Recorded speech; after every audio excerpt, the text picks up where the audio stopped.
think the message of that film is be afraid. And we should be worried. We, as well as the war in Ukraine that we've spent the past day and a half discussing, there is also a tech war going on between America and China. And that, this year, has seen an extraordinary series of measures taken by the United States to restrict China's access to the most advanced microchips and the means to make them, and to boost America's own chip production and green industries through a series of subsidies. As my newspaper, The Economist, put it this week in The World in 2023, which is our yearly attempt to future gaze, we say that the tech war is just getting started. Last year, America watched with alarm as China tested a hypersonic weapon. Some talk of it as a Sputnik moment. Other technologies, as you've seen in the film, are full of promise, but also a cause of concern. Artificial intelligence, robotics, synthetic biology, and much, much more. Discussions about tech can get quite abstract quite quickly. So let me try and give you some figures to try and put shape to this discussion. Since 2015, China issued more patents than America did. That's a measure of quantity, not of quality. But how about this? China now produces more of the world's highly cited academic research than America does. In terms of spending, in 2008, China spent about half as much as Europe on research and development. That's accounting for differences in the cost of living. By 2014, it had surpassed Europe. In 2008, China spent about a third as much as America did on R&D. By 2020, its spending was 85% of America's. Many countries, apart from the United States, worry about China's technological prowess. You heard Minister Anita Anand yesterday speak about how economic security is now integral to national security. But allies in Europe and Asia in particular are concerned that they're going to become collateral damage in the tech war between America and China. To discuss all this, we have a stellar panel, stellar in more ways than one, to discuss it. To my immediate right is General Wayne Eyre, Chief of the Defense Staff of the Canadian Armed Forces. Then we have Senator Jackie Rosen, Senator for Nevada, a Democrat, who sits on 6 different committees, I understand, including the Armed Services Committee. Then we have the Dutch Minister of Defense, Kajsa Ollongren. And we have a member of the D66 party in the Netherlands. Now, 66 doesn't refer to the number of parties in Dutch politics, but it's the year in which D66 was founded. 89, I think I read. Senator Mike Rounds, Senator for South Dakota, a Republican. He also sits in the Senate Armed Services Committee, among other committee chairmanships. And last but not least, General David Thompson, Vice Chief of Space Operations in the United States Space Force. And I hope you appreciated the little bit of film from 2001. Let me start on with the military dimension. Minister Anand yesterday spoke about this being a moment in history akin to 1914, a time of great power rivalry, but also a time of great technological change. Can you say more about how that technological change affects the military world? No, so firstly, a couple of things. And on behalf of the Canadian Armed Forces, I would just like to welcome everybody, especially everybody who's come from outside the country, to Canada. And it's great to have you here. Secondly, I'm glad you're not asking me to interpret that film, because I'm not sure what I would have said. Combination of 2001: A Space Odyssey and Planet of the Apes, and neither of them ended that well. Lastly, it's great to have a minister who is historically minded, because it provides context to everything that we do. Hey, when we take a look at 1914, there's lots of parallels to what we're experiencing right now, and the time that led up to 1914. Not only the multipolarity in geopolitics, but the confluence of technological change that we saw at that time, whether it was the machine gun, barbed wire, the telegraph, wireless, the tin can, rail, all of those working in combination. And we saw some of that foreshadowed in some of the conflicts leading up to the First World War, the American Civil War, the Franco-Prussian War, Russo-Japanese War. But it all came together in the First World War and some pretty horrendous outcomes. And so that led to the operational problem of the 20th century, how to break through the defense in depth. And I think we're seeing the same thing now, the power of the defense. And we saw that in Ukraine. But how do we bring it all together with these new technologies, with the new domains that are being so much more important, cyber, space? Well, to me, it's an integration problem. And the problem of the 21st century, of the 20th century, that breakthrough of the defense in depth, was solved through combined arms action. Well, it's going to be solved going forward with whatever technology comes in, through our ability to integrate the various domains, air, land, sea, space, cyber, all in the context of information. So to provide an overview, that's where I think we're going. Do you have a sense of how well Western militaries and societies are doing at integrating those new dimensions and new technologies? Well, we're seeing some concepts that come out that speak to it. We call it pan-domain operations, multi-domain operations. So important to integrate not only the military domains, but the other elements of national power as well. Information, economics, diplomacy. We see adversaries doing this just below the threshold of violent conflict, much more integrated than we are to achieve national objectives. We've got to get much better at that as well. Thank you very much. I'm going to skip to Minister Ollongren quickly. The Netherlands is at the sharp end of the chip wars, not least because of the importance of ASML, which is a company not everybody will necessarily have heard of, but that is essential to the making of the most advanced chips because they have the advanced lithography needed to make the fanciest and chips with the smallest logical elements. When you see America and China contesting the power to make semiconductors, do you feel this squeezes you? Does it help you or does it hinder you? Well, first of all, thank you for this bit of Holland promotion. We indeed have a very important industry, and HSML is, we're very proud, of course, of the company because it has the technological edge. But I would also like to use the opportunity to mention very briefly something completely different.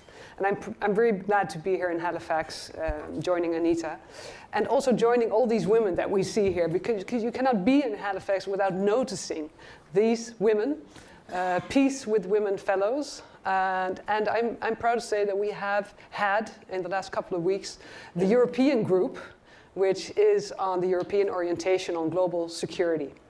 And I've met them, and every single one of them is leading by example.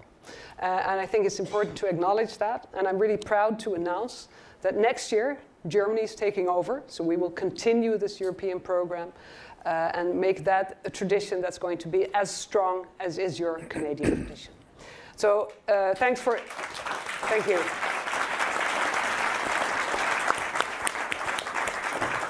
Thank you for allowing me to say that. And now coming back to your question. We have to keep the technological edge. That's extremely important. And we already have, of course, export control in place, which means that the really high-end, the most advanced systems cannot be exported to China or any other country that we don't want to get that far. But I am Minister of Defense, so I'm very aware of the security issue at stake here. And also very much aware that there is, of course, a financial and an economical aspect to this question. But I think that security must come first. That's the lesson we have to learn, and we have to draw consequences from that. And I think, as a general also just said, what we're seeing right now, You talked about China. We know that in some ways they are already ahead of us, especially when it comes to the military use of technology like AI, for instance. What are we learning of the war in Ukraine now? What we're learning is that it's not enough to have an army and to have weapons. You also have to be creative. You have to be innovative. You have to know how to adapt. And just to give you a sense of what for me says it all, when I visited the training of Ukrainian recruits in the UK, they're training in trenches. That's First World War, right? But they're training in trenches and at the same time operating the drones that are flying above them. And that says it all. So innovation, adaptivity, being agile, that's what's going to win wars in the future. Thank you very much.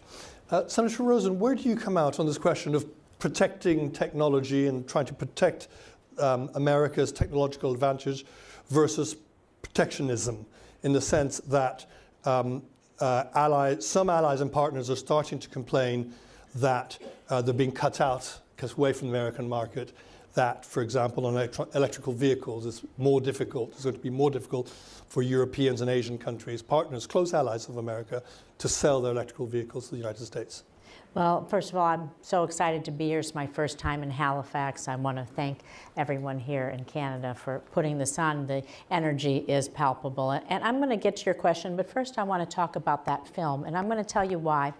I'm the only person in the United States Senate that ever got paid to write computer code for a living, because I started my career as a computer programmer, systems analyst, a software developer. I went to college in the 1970s. Many of you are here are old enough to remember writing computer code on card decks. Now, why do I say that? Did that in the 70s, began to work in mainframes in the 80s. You had the PC, the AT, the XT.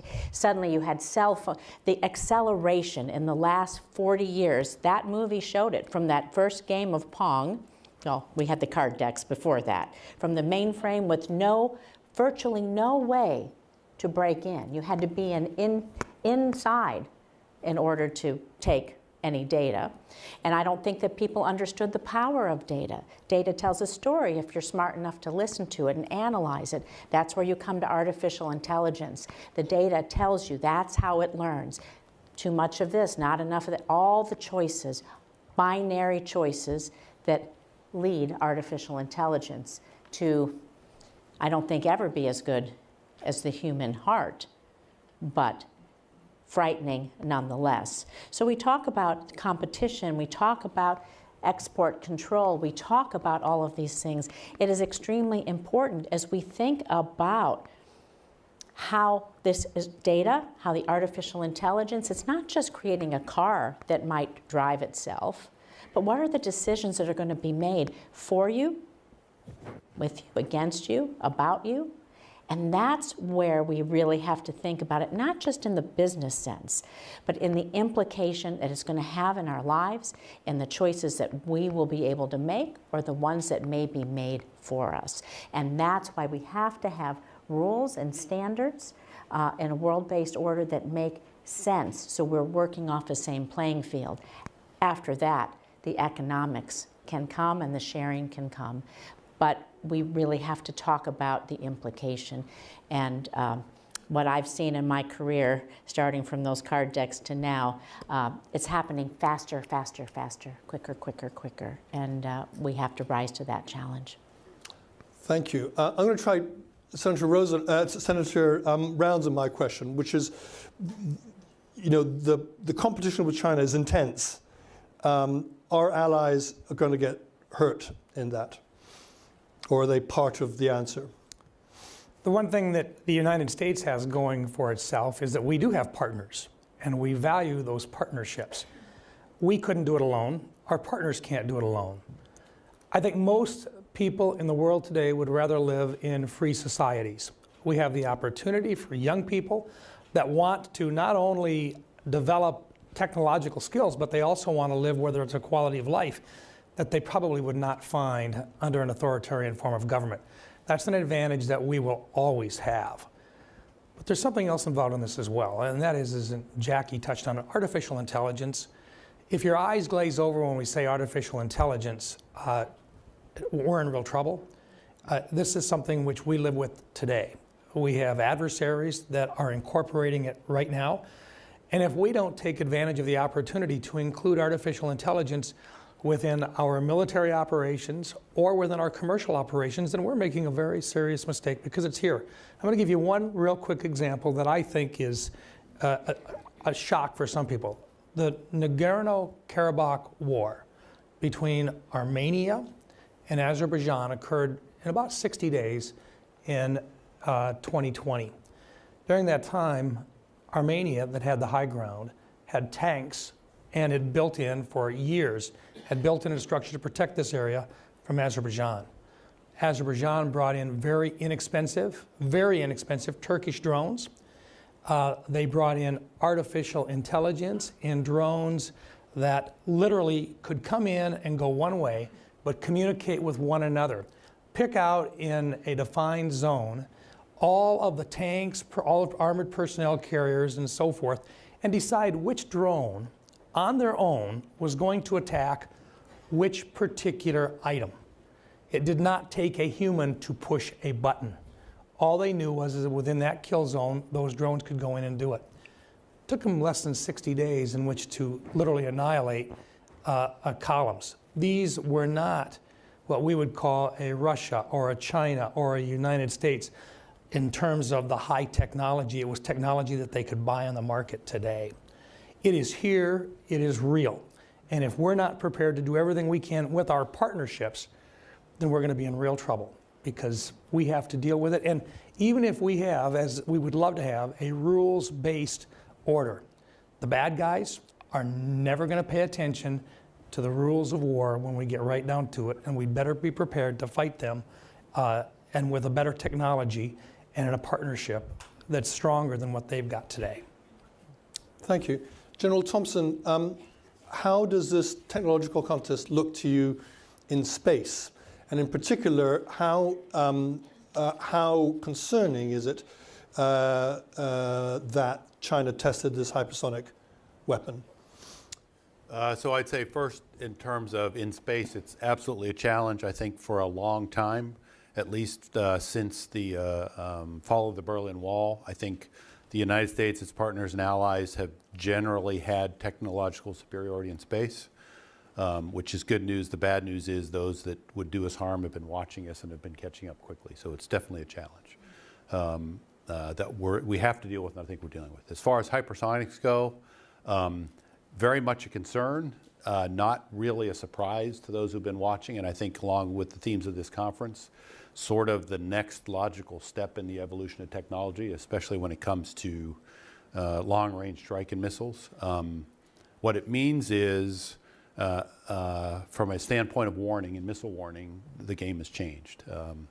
You use missile warning to provide warning to national leaders, joint forces, coalition forces, friends and allies, to attribute attacks that otherwise might not be attributable, and to cue missile defenses. And with hypersonics, that's no longer possible in the way that we've done that in the past. In the past, if you knew precisely in the first 5 to 10 minutes of flight of a rocket what it was doing, you knew where it was going.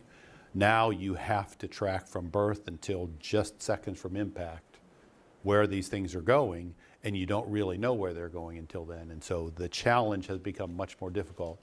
But I think with every technological step, there are ways to deal with it, and we're certainly on that path. And is the fact that China and Russia seem to have got there first with deployed weapons a matter of concern?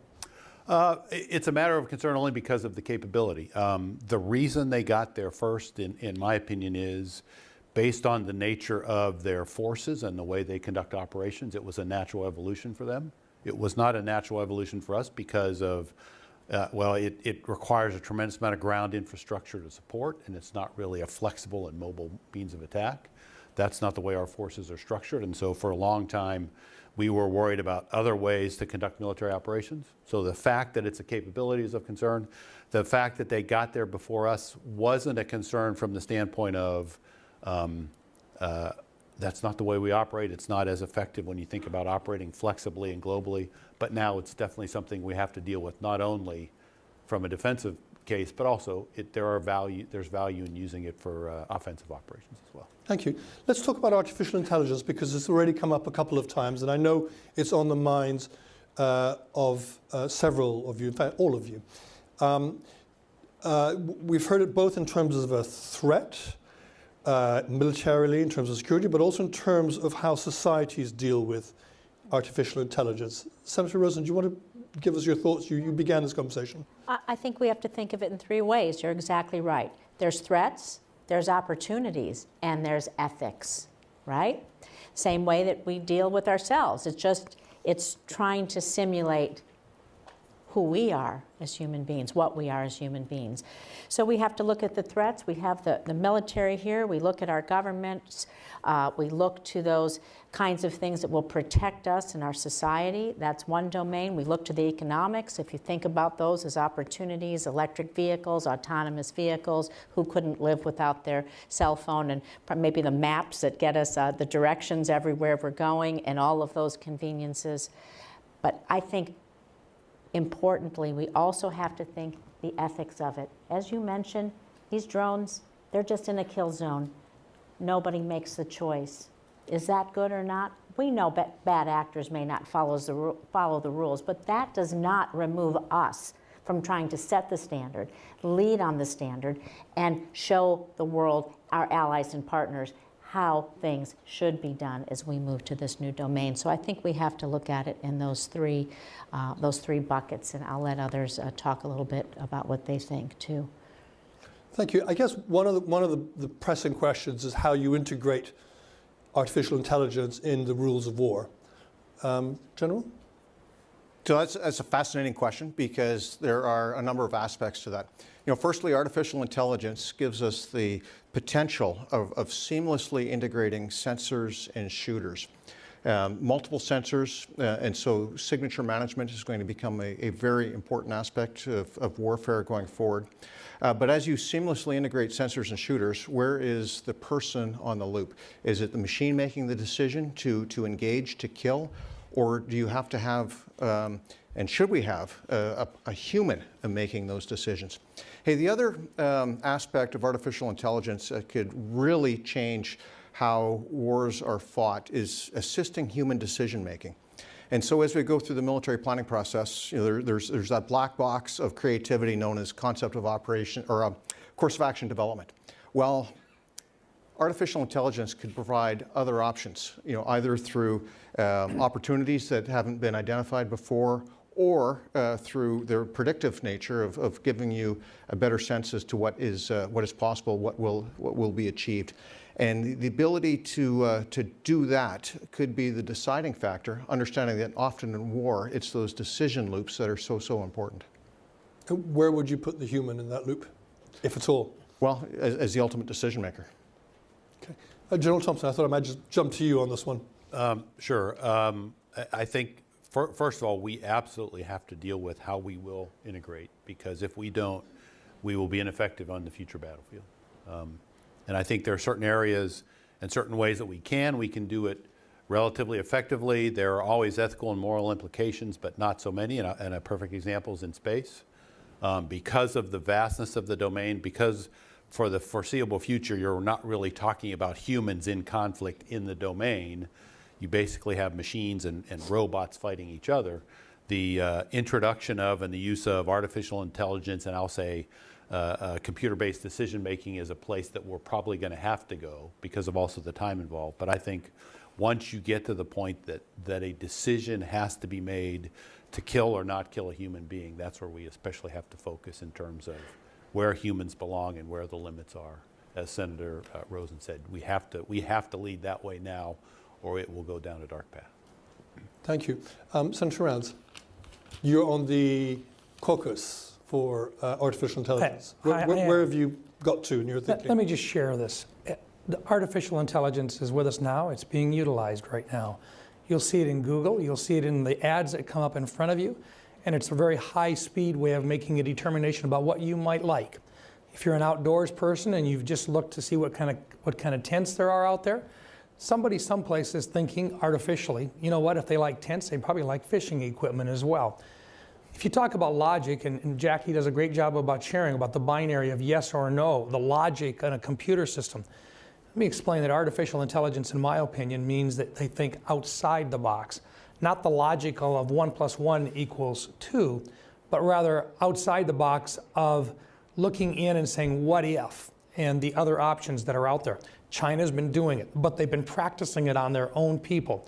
Cameras set up, of face identification, and other means of identification that they are working on right now, so that they can trace and look at their people, because they're afraid of those individuals and who they associate with, and whether or not they are going to be a friend or a foe of the state. They want to know where they spend their money. They want to know which credit cards they use. They want to know where they walk, where they are working, who's working with them, who their children are. Artificial intelligence can, because of the capability of computing and gathering huge amounts of data and going through it very, very quickly, gives them the ability to do huge amounts and then to pick it out and to find different items. In our countries, we don't do that to people. Now, we do use artificial intelligence. We have to use artificial intelligence right now when we create things. And we will do that in the future. If we want to create new chips and so forth, it's the systems that we develop that create the new chips is the most critical part of that. Anybody can create a chip, but 6 months from now, it's gone. It is old hat. And so what your country has done and what other countries have done is find new ways in which to accelerate the programs, the systems, to create the newest chips as quickly as possible using artificial intelligence.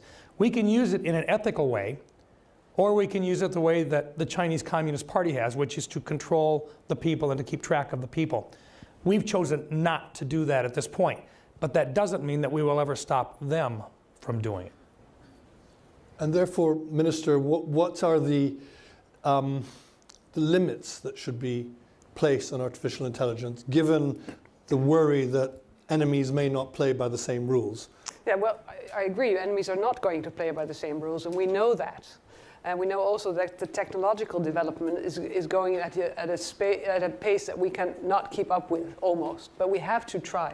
And I think the fact that we are talking about this also in terms of a moral dilemma, about the ethics of using this, means that we will find ways to, in our rules-based order, to find a place also for artificial intelligence, because I think we have to have some kind of human control. I think that was your point, General, also. If you lose the human factor, then nobody knows where this is going to end. So I think I'm confident we're able to do that we're able to find ways to get the rules in place, knowing that not everybody will play by these rules. But I think often, being NATO countries, NATO being a defensive alliance, that's what we have to deal with. We have to know how to defend ourselves against countries that are going to use autonomous weapons against us. So we're not developing weapons of our own that are doing these things. We know that other countries are able to do that. So being able to defend ourselves and at the same time develop this rule-based order also for artificial intelligence and all kind of technological developments that when we were young was just science fiction, and it's happening now every day and it's going very, very fast. I'm going to turn to the audience very soon, but before I do that, so get your questions ready and please make them brief so that as many people as possible can ask their questions. I'm going to ask the panel for one recommendation to answer the direct question that we were posed in the title of the panel, which is how to keep our technological edge. Do you want to start, Minister? How to keep our technological edge? Yeah, It's like one measure that would work. The measure is people, it's creativity, it's curiosity, it's being adaptive, being agile. I think so. The human factor is the most important factor for me. And I would build on that. Excuse me, by saying investing in our youth, our workforce, the excitement of our creativity, our ability to innovate. We must invest in normalizing STEM education, that you need it for everything, that is creative, it's exciting, it is powerful, and it can be positive. And along with that, empowerment. Empower the lowest level to experiment, to try out new technologies in different ways, develop the concepts that go along with the technologies that we can get off the shelf. Thank you. Senator? They've all been correct so far, but I'm just going to ask one question. Can you imagine a world today if we had not allowed Albert Einstein to immigrate into the United States? I think that's something that we have to open it up. We've got to be welcoming to members to come in and to participate who want to be a part of our partners and our country. Thank you. And I'll say pure investment in science and technology research itself. Let 1,000 flowers bloom and then pick the best among them. Yes. Thank you very much. Right, let's go to the audience. Microphones are circulating. The first hand I saw was over there. I'm going to take them in small batches and ask panel members to answer one of them, okay? So one, a second one there, and one here.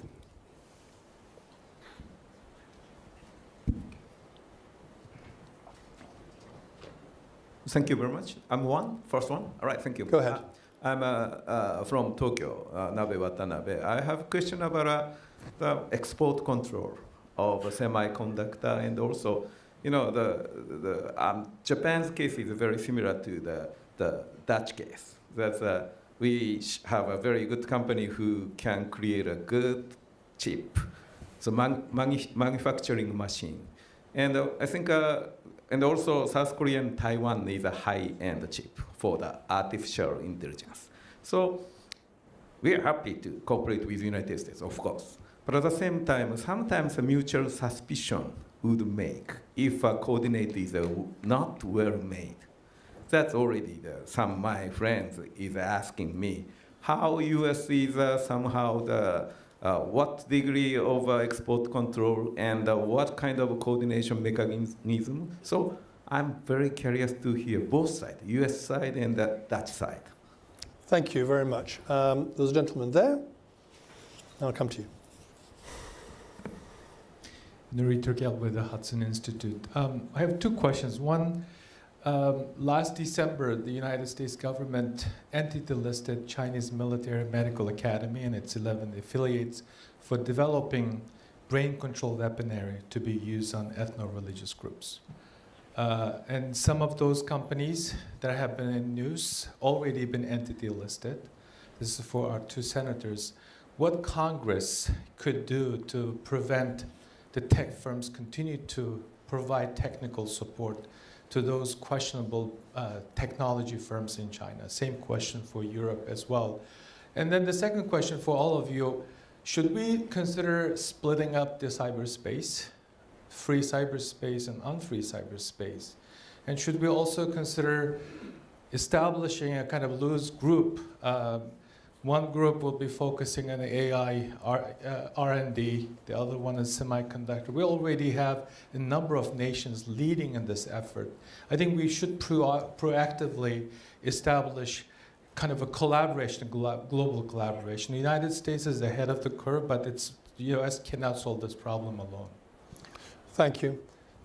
I'm going to keep pleading for people to keep the questions short, preferably one. And the gentleman here, please.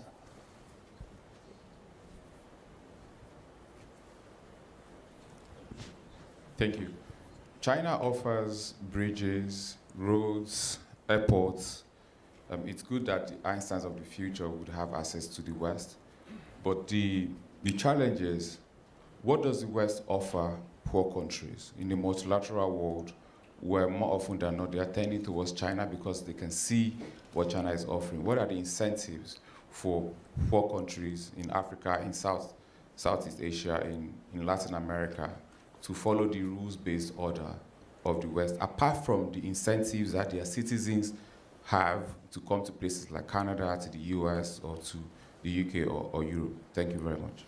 And are you asking that in terms of technology in particular? In terms of technology and in terms of what do these countries, from their point of interest, what do they feel they stand to benefit if they follow the rules-based order in terms of the design of artificial intelligence? Because apart from what China offers, what China gets from them is that it gets data unhindered. And that means that they are able to design more representative artificial intelligence. More representative in terms of, for instance, they get to design for black women, they get to design for colored women, they get to design for black men. Elsewhere, is not as representative. And artificial intelligence ultimately depends on the kind of data that you feed into the design. Thank you. Thank you very, very much. So there's a question about export controls. I think I might throw that one to Senator Rosen.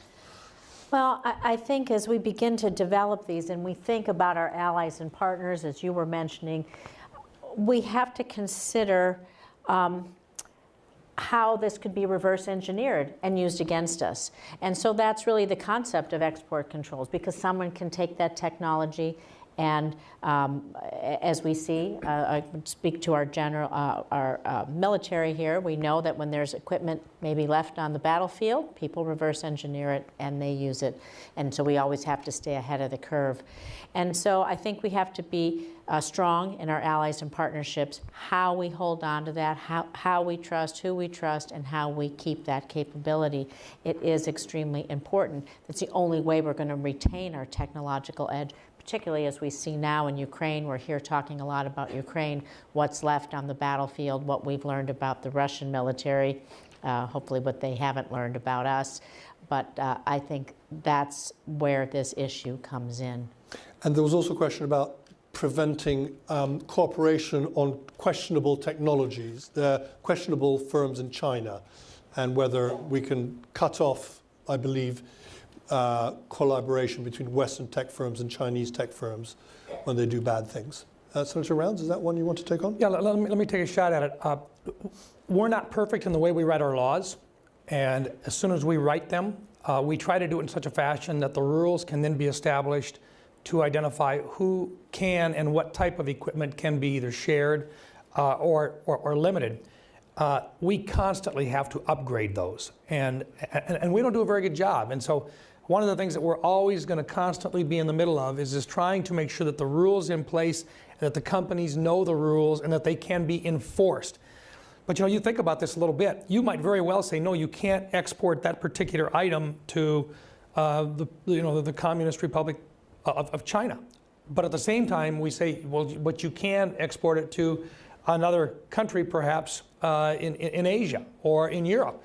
Well, if that turns around and is then re-exported back into China, we haven't necessarily done a good job of protecting it. And I think that's part of the challenge that we have right now. And in fact, I think we're seeing that in terms of some of the items that are ending up in Iran right now, in the way that they're making drones that are being used against Ukraine today. Is we're finding Western technologies that should never have ended up over there in the first place are now there, and they're ending up in weapons that are being utilized to attack Ukrainian citizens. So we've got a huge amount of work to do in it. It is not perfect. We know we've got more work to do, but it is a very challenging item to restrict those types of sales to be made and following them all the way down the line. We have to consider cyber espionage, I guess, is what this really boils down to, right? Okay. Minister Ollongren? Well, just adding to that, I think what we're seeing there, it has to do with the rule-based order, because we are finding these things while there are sanctions in place against these countries. So in theory, it would not have been possible to find these parts in these products, but they're there. So the sanctions apparently are not working enough. And on the other point, I think it's paramount that we keep our technological leadership. And I think we have the same vision on that as the United States and Japan and other countries, which is also about having control of the end usage, as you said. But then also you need rules. Otherwise, it's not going to work. Do you want to take on the question of splitting the internet? Splitting the internet, well... Good and a bad internet? Well, if that would be possible, it would be a great solution. But it's probably not possible. But there are things we have to think about, because if we talk about space, for instance, I mean, we have rules for what we do here. But what are our rules in space? And what are our cyber rules? Is there any way that we could have global rules for this? We have rules for the Arctic, but I mean, they're not perfect. We're still discussing them. It can lead to a big conflict, but we're trying to solve it by rules. So it's not, I don't think it's a crazy idea to think about the internet rules, to think about cyber rules, to think about space rules, because it's all there. It's getting more complicated, but it's the same as the war in Ukraine. What you see is the old-fashioned war with the artillery. What you don't see is the cyber warfare that's going on at the same time, is the importance of space and satellites imagery in this war. So yes, we must think about it. Does anybody want to take on the question of what Africa gets out of tech and data sets as well? I would like to. I was elected in 2014. Since 2015, I've been a part of CODELS on 39 different nation visits to Africa. Senator Inhofe was there over 170 times, and he always had led the delegation. Time and time again, we found from Africa leaders a frustration in, while we wanted to be their friends and they love the idea of democracy and they love the idea of participating with us, we very seldom brought cash with us. Whereas China would bring cash and promises. They would build buildings. Now, if it was a government building, you knew darn good and well it was going to be bugged, but nonetheless, it was still a government building. So the challenge for us was, how do we offer something different? I believe that the countries in Africa, as an example, can make a decision.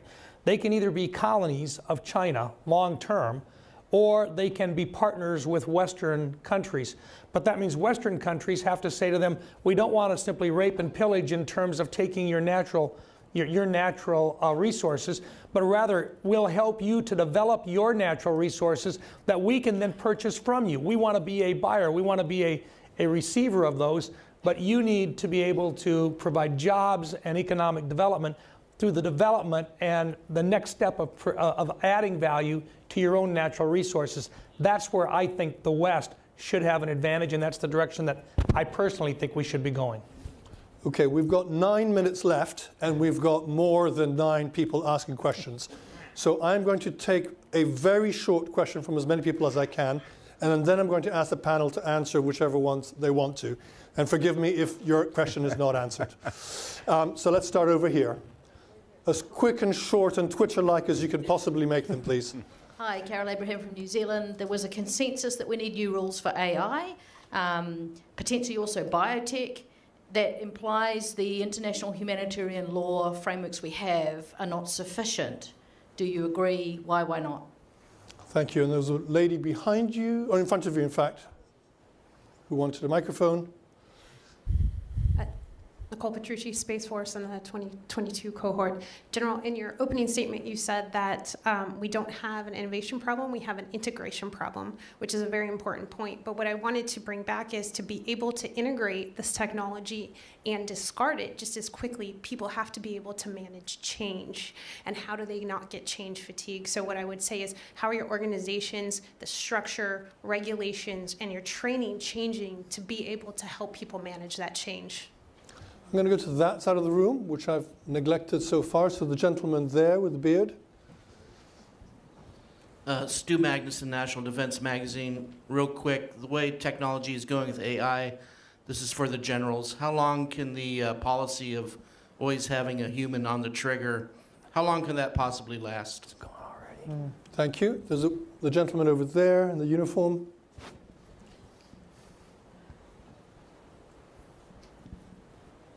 Thank you. Captain Abe, Japan's Joint Staff Office. My question is about integrating allies and partners. And my question is, what does that mean? Does that mean just developing interoperability or more than that? Does that mean that the Japan self-defense forces and the Canadian defense forces are integrating? What does that mean? That's my question. Got it, thank you. There's a hand at the back. I can't see the lady. Yes, please. Colonel Danielle Willis, U.S. Air Force, Peace with Women Fellow and 2022 European Orientation on Global Security Fellow. At what point do we recognize that our tech is not going to be secure and uncompromisable, and that it will be both temporal and localized superiority, and then move our acquisition process to something that is more agile, that we can support that? Thank you. The gentleman here, and then there, and then we'll have to stop. David Lammy, UK Shadow Foreign Secretary. If in the 20th century the atomic bomb was arguably the most significant innovation, and it was in the hands of the US, France, the United Kingdom, in this century, the worry is that artificial intelligence and some of the other technologies are in our opponents' hands. Now, in the last century, our states had much of the power. In our countries, much of this technology is with the private sector. What is the balance? How do we ensure that the state, the Ministry of Defence, our intelligence capability, is in very close relationship with the private sector? Thank you very much. And perhaps you could just pass the microphone over this way. I don't think we're going to finish these in Thank you so much. Michael Arthur from Boeing. Some people think that the next step change in quantum computing is a winner takes all. How confident are you that we're winning the race? Thank you very much. Okay, I'm going to, so the questions were quantum computing, were the relationship between tech and the state, agile procurement, interoperability with allies, or is it more, how to manage change, and biotech as well. Who wants to start? Management, change management, let's start there. Yeah, well, I'll jump in and try and combine a few of these together. So if we start with the premise that our adversaries out there only respect strength. They respond to strength. That means we collectively need to be strong. There's also a premise that the security environment is changing so fast in terms of technology. Technological change is accelerating. And the third one is that warfare is a state of constant adaptation, counter-adaptation, and they who can adapt faster, the best, is going to win. And so we need to be in a state of constant adaptation. It goes back to the question of change fatigue, and the earlier question about sharing of research and development and interoperability. And what that means is us as a group of like-minded nations, friends, partners have got to become much better at sharing R&D, divvying it up, protecting from those that need to be protected from, and rapidly advancing with that mindset of constant change. We can't do that through periodic professional military education. We have to do that daily, learning daily, changing daily, having that mindset, baking that mindset into our professional development, our leadership, and our way of being. Thank you very much. Do you want to take the question of quantum computing, whether it's a game changer? Sure. No, go right ahead. So with all due respect, I think quantum computing is the latest game changer that whoever gets it first is going to win, and we're going to discover that just like all those other things, sooner or later everybody's going to have it and it's going to balance and equal. And if I can, the idea of pulling triggers. We already have machines deciding to pull triggers today, especially when you think about automatic defensive systems. The scenario that General Rounds described is here today about making decisions in a very constrained set of circumstances. I think that will expand. Humans will have to be on the loop for sure in advance to help make those decisions. Where we really have to think hard is, what are the conditions under which we can never let a machine make the decision without a human being in the loop? And I think that's where we really have to work hard. And do you have a sense of what that set of circumstances is? Well, absolutely and certainly where it involves close contact with civilians. Okay, thank you very much. You wanted to jump in? Well, I was going to say, you have quantum computing, machine learning, artificial intelligence intrinsically linked. And with the speed and depth of quantum computing that can do millions and millions of models and iterations that can get you to these decision points quicker. You talk about all these decision points, what if, they can just do it so fast, and they can model many, many decision points. Maybe that's where the human comes in, as you speak to that, for the final analysis. But that is going to really move artificial intelligence so much further, because it is going to be incredibly quick and learn incredibly fast. But what it doesn't have is heart. That's where the human comes in. And does quantum computing break all the existing cryptology on which so much of modern life depends? Well, I think it has the capacity to. I'm not a mathematician, but what I can tell you is that when you run millions and millions of iterations to try to do something, your chances increase exponentially to break that code. And so that's what quantum computing can do for you. Thank you. Minister Ollongren, do you want to take David Lammy's question about the relationship between the state and tech? Yeah, the relationship between state and tech, and also perhaps the first question on international rules versus tech, because the difference is that the technological development is going so fast that we can almost not keep up with it.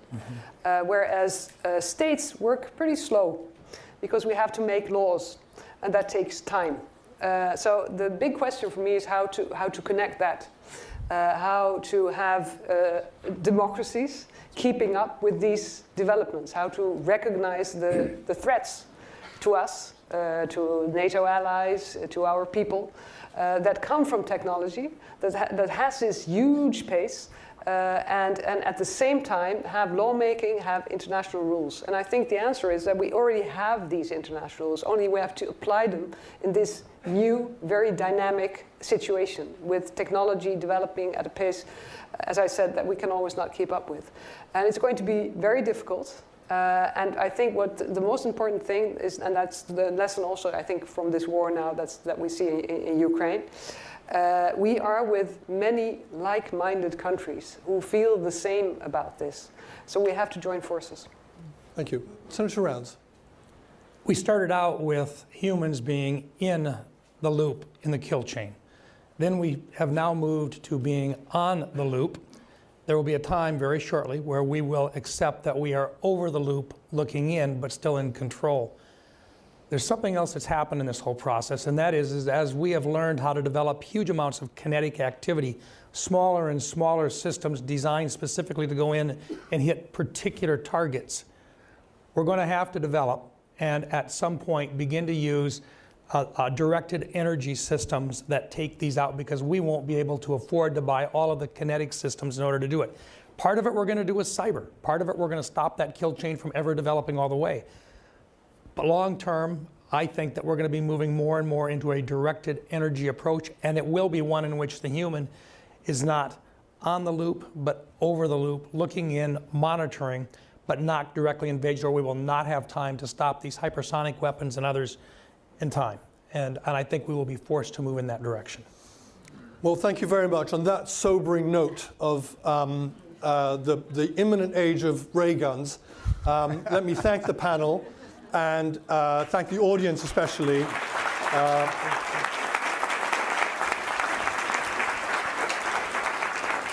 And we learn as much from the questions as we do from the answers. So thank you very much to everybody.